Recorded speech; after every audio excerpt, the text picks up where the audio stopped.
ಅರೆ ಕಡಿಮೆ ಹಾಕು ಆದ್ರೆ ಅಸಲಿ ಹಾಕು. MDH ಕಾಶ್ಮೀರಿ ಕೆಂಪು ಮೆಣಸಿನ ಪೌಡರ್. ಸರಣಿ ಹೃದಯಾಘಾತ ಸಾವಿಗೆ ಕಾರಣ ಹುಡುಕಲು ಸಮಿತಿಯನ್ನ ರಚನೆ ಮಾಡಲಾಗ್ತಾ ಇದೆ. ಸರಣಿ ಹೃದಯಾಘಾತಕ್ಕೆ ಸಂಬಂಧಪಟ್ಟಂತೆ ಈಗ ಸಾವಿಗೆ ಕಾರಣ ಏನು? ತಜ್ಞರ ಸಮಿತಿ ರಚನೆ ಮಾಡಿದ್ದಾರೆ ಸಿಎಂ ಸಿದ್ದರಾಮಯ್ಯ. ಈ ಬಗ್ಗೆ ಟ್ವೀಟ್ ಮೂಲಕ ಸಮಿತಿ ರಚನೆ ಮಾಹಿತಿಯನ್ನ ನೀಡಿದ್ದಾರೆ ಸಿಎಂ. ಸರಣಿ ಹೃದಯಾಘಾತ ಪ್ರಕರಣಗಳ ಬಗ್ಗೆ ಸಿಎಂ ಕಳವಳವನ್ನ ವ್ಯಕ್ತಪಡಿಸಿದ್ದಾರೆ. ಹೃದಯಾಘಾತದ ವಿಚಾರವನ್ನ ಗಂಭೀರವಾಗಿ ಪರಿಗಣಿಸಿದ್ದೇವೆ. ಸರಣಿ ಸಾವುಗಳಿಗೆ ನಿಖರ ಕಾರಣವನ್ನ ಪತ್ತೆ ಹಚ್ಚಬೇಕಾಗಿದೆ. ಪರಿಹಾರ ಕಂಡುಕೊಳ್ಳಲು ತಜ್ಞರ ಸಮಿತಿಯನ್ನ ರಚನೆ ಮಾಡಲಾಗಿದೆ. ಡಾಕ್ಟರ್ ರವೀಂದ್ರನಾಥ್ ನೇತೃತ್ವದಲ್ಲಿ ತಜ್ಞರ ಸಮಿತಿಯನ್ನ ರಚನೆ ಮಾಡಲಾಗಿದೆ.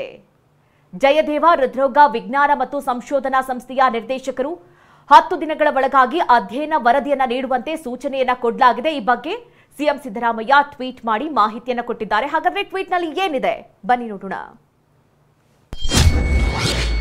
ಕಳೆದೊಂದು ತಿಂಗಳಿನಲ್ಲಿ ಹಾಸನ ಜಿಲ್ಲೆಯೊಂದರಲ್ಲೇ 20ಕ್ಕೂ ಅಧಿಕ ಮಂದಿ ಹೃದಯಾಘಾತಕ್ಕೆ ಒಳಗಾಗಿ ಸಾವಿಗೀಡಾದ ವಿಚಾರವನ್ನ ಸರ್ಕಾರ ಅತ್ಯಂತ ಗಂಭೀರವಾಗಿ ಪರಿಗಣಿಸಿದೆ. ಈ ಸರಣಿ ಸಾವುಗಳಿಗೆ ನಿಖರ ಕಾರಣವನ್ನ ಪತ್ತೆ ಹಚ್ಚಿ ಅದಕ್ಕೆ ಪರಿಹಾರ ಮಾರ್ಗೋಪಾಯವನ್ನ ಕಂಡುಕೊಳ್ಳಲು ಜಯದೇವ ಹೃದ್ರೋಗ ವಿಜ್ಞಾನ ಮತ್ತು ಸಂಶೋಧನಾ ಸಂಸ್ಥೆಯ ನಿರ್ದೇಶಕರಾದ ಡಾಕ್ಟರ್ ರವೀಂದ್ರನಾಥ್ ಅವರ ನೇತೃತ್ವದಲ್ಲಿ ತಜ್ಞರ ಸಮಿತಿ ರಚಿಸಿ 10 ದಿನಗಳ ಒಳಗಾಗಿ ಅಧ್ಯಯನ ವರದಿ ನೀಡುವಂತೆ ಸೂಚಿಸಲಾಗಿದೆ. ರಾಜ್ಯದಲ್ಲಿ ಎಳೆಯ ವಯಸ್ಸಿನವರ ಯುವ ಜನರ ಹಠಾತ್ ನಿಧನಕ್ಕೆ ಕಾರಣಗಳೇನು, ಕೋವಿಡ್ ಲಸಿಕೆಯ ದುಷ್ಪರಿಣಾಮಗಳೇನಾದರೂ ಇರಬಹುದೇ ಅಂತ ಕೂಲಂಕುಷವಾಗಿ ಅಧ್ಯಯನ ನಡೆಸಲು ಇದೇ ಸಮಿತಿಗೆ ಕಳೆದ ಫೆಬ್ರವರಿ ತಿಂಗಳಲ್ಲೇ ಆದೇಶ ನೀಡಲಾಗಿದೆ. ಇದಕ್ಕೆ ಸಂಬಂಧಿಸಿದಂತೆ ಹೃದ್ರೋಗಿಗಳನ್ನು ಪರಿಶೀಲನೆಗೊಳಪಡಿಸಿ ವಿಶ್ಲೇಷಣೆ ಮಾಡುವ ಕಾರ್ಯ ಕೂಡ ಪ್ರಗತಿಯಲ್ಲಿದೆ.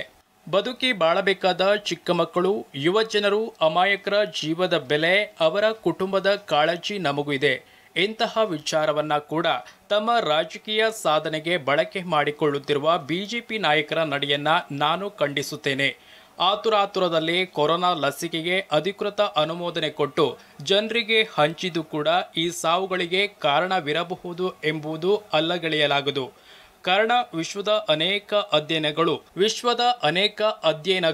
ಇತ್ತೀಚೆಗೆ ಹೆಚ್ಚಾಗಿರುವ ಹೃದಯ ಸ್ತಂಭನಕ್ಕೆ ಕೋವಿಡ್ ಲಸಿಕೆ ಕಾರಣ ಎಂಬುದು ಹೇಳಿವೆ.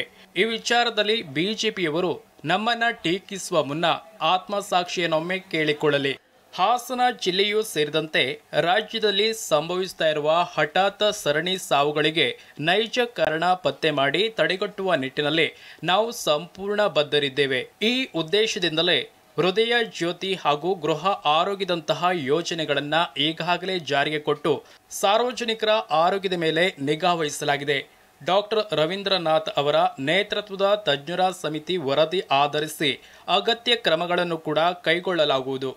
ಜನರ ಆರೋಗ್ಯದ ರಕ್ಷಣೆಗಾಗಿ ಒಂದು ಸರ್ಕಾರವಾಗಿ ಸಾಧ್ಯವಿರುವ ಎಲ್ಲ ಪ್ರಯತ್ನಗಳನ್ನು ನಾವು ಮಾಡ್ತಾ ಇದ್ದು, ಸಾರ್ವಜನಿಕರು ಎದೆನೋವು, ಉಸಿರಾಟದ ತೊಂದರೆ ಕಂಡುಬಂದರೆ ಅಲಕ್ಷ್ಯ ತೋರದೆ ತಕ್ಷಣವೇ ಸಮೀಪದ ಆರೋಗ್ಯ ಕೇಂದ್ರಗಳಿಗೆ ತೆರಳಿ ಪರೀಕ್ಷೆಗೆ ಒಳಗಾಗಬೇಕು ಅಂತ ಮನವಿ ಮಾಡಿಕೊಳ್ಳುತ್ತಿದ್ದೇನೆ. MDH ನ ಕಿಚನ್ ಅಲ್ಲಿದ್ರೆ ನಾವು ಎಲ್ಲವನ್ನು ಮಾಡಬಹುದು. ಬೆಂಗನ್ ಕ ಬರ್ತಾ, ಆಲೂ ಗೋಬಿ, ಭಿಂಡಿ ಮಸಾಲಾ, ಇನ್ನೂ ಬಹಳಷ್ಟು. MDH